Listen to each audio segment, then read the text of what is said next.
Okay, students, so we have to start this chapter again from here, the same chapter, the 100 dresses, part 1.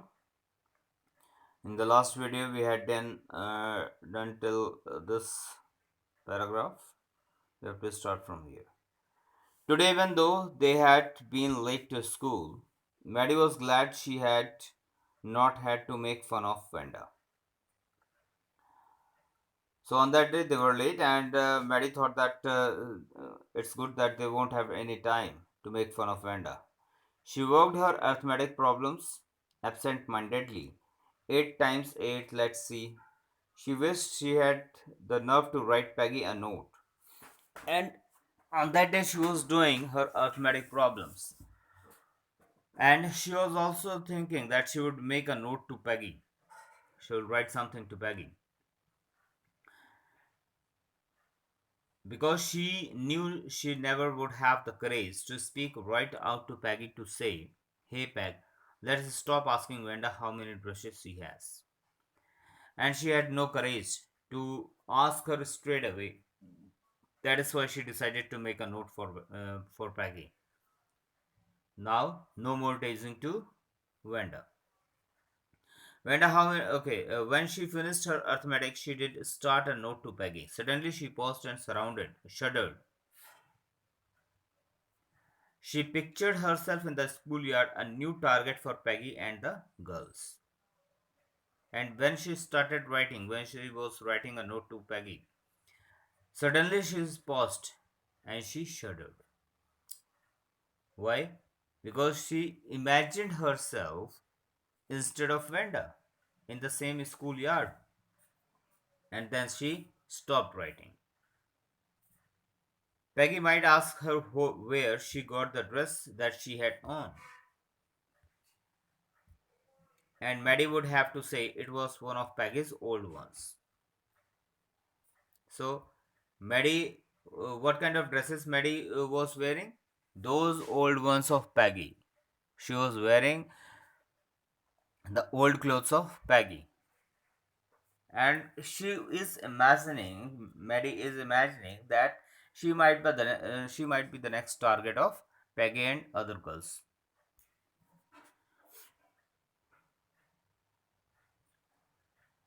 That Maddie's mother had tried to disguise with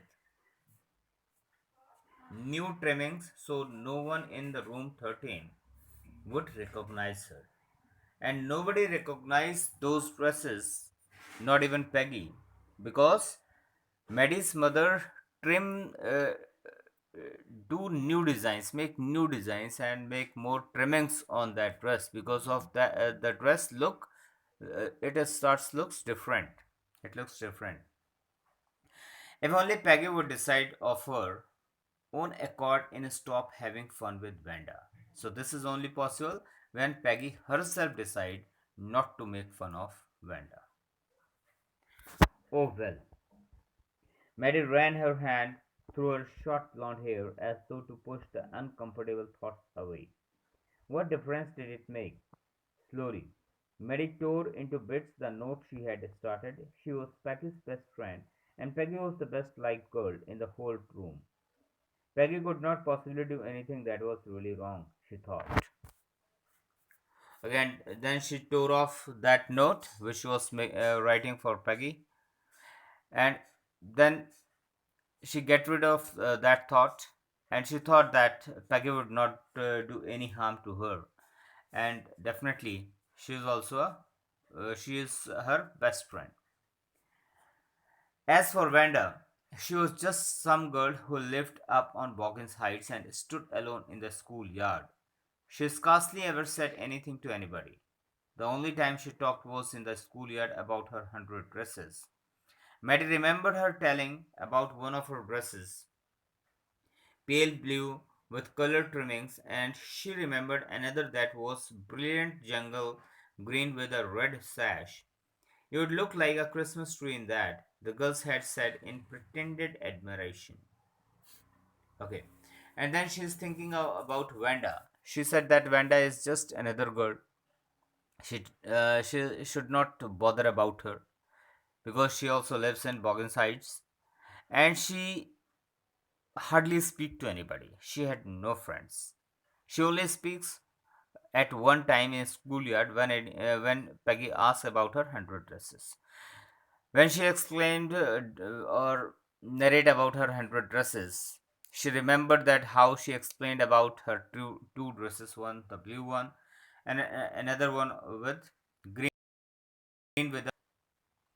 But her imaginations were really very different. She imagined, and these girls also judged it. The girls had sat in pretended admiration.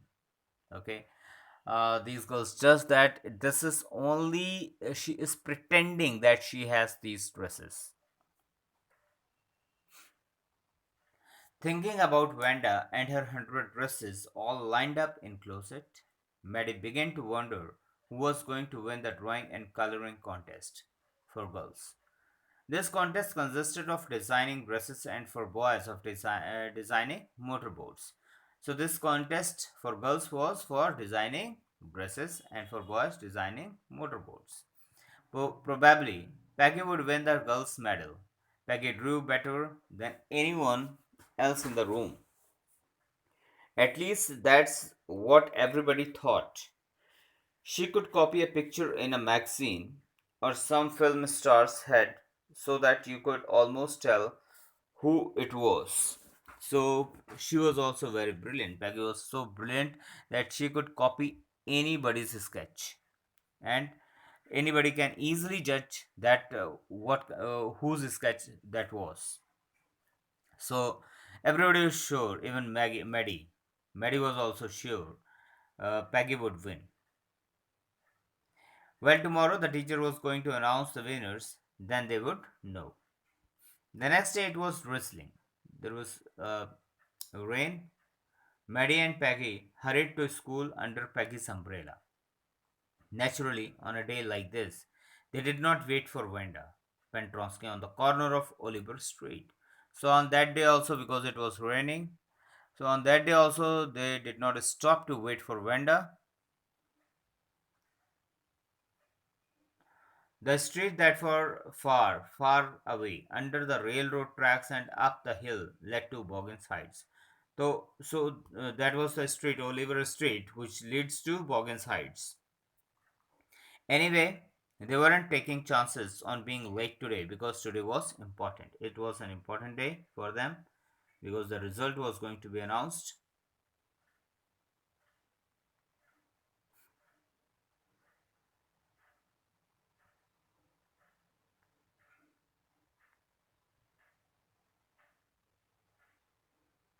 Hmm. Do you think Miss Mason will announce the winners today? Asked Peggy. Oh, I hope so. The minute we get in, said Maddie. Of course you will win, Peg. Hope so, said Peggy eagerly. The minute they entered the classroom, they stopped short and gasped. When they entered in the classroom, they were shocked. There were drawings all over the room, on every ledge and window sill, dazzling colors and brilliant, lavish designs, all drawn on great sheets of wrapping paper. So all those rooms were filled with new designs on those wrapping paper. There must have been 100 of them. So those dresses were nearly 100. Those designs were nearly 100, all lined up. These must be the drawings for the context.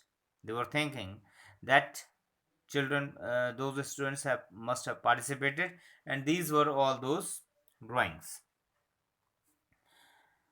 So they were everybody stopped and whistled or murmured admiringly. So everybody was admiring those designs. As soon as the class had assembled, Miss Mason announced the winners. Jack Bagels had won for the boys, she said.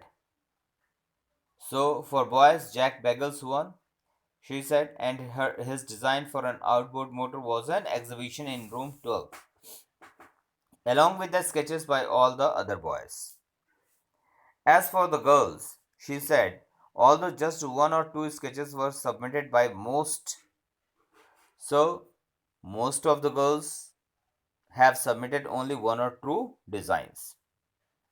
Only one girl. One girl and room 13 should be proud of her. One girl, and she said that, Madam Miss Mason said that room 13 should proud of that girl. And why? This one girl already drew 100 designs. Actually drew 100 designs because this girl drew 100 designs, all different and all beautiful. In the opinion of the judges, and what judges have judged in their opinion, any one of the drawings is worthy of winning the prize. Even a single design, just one piece of design, would have won the first prize. And I'm very happy to say that Wenda Petronsky is the winner of the girls' medal. So finally, Wenda Petronsky was the winner of the girls' medal. Unfortunately, Wenda has been absent from school for some days and did not hear to receive the applause that is due to her. And she said that she is not present here to take this prize today. Let us hope she will be back tomorrow. Now, class, you may file around the room quietly and look at her exquisite designs. And she asked all of them to be in a line and then to go to different classes to look the designs. The children burst into applause. They all clapped for her, and even the boys were glad to have a chance to stamp on the floor, put their fingers in their mouths, and whistle. Even the boys were there. They were interested to uh, see all these designs, though they were never interested in dresses. But even today, they are interested. Look back, whispered Maddie. Now, Maddie whispered. She said, "There's that blue one she told us about. Isn't it beautiful?" Now they are talking about that when she used to discuss, when she used to explain about her dresses, her those 100 dresses. All those 100 dresses are designs are there. Yes, said Peggy. And here's that green one, boy. And I thought I could draw. Okay, so this is the end of the first part of the chapter, and we will discuss the questions in the next video. Thank you, students. I hope that you understood this chapter.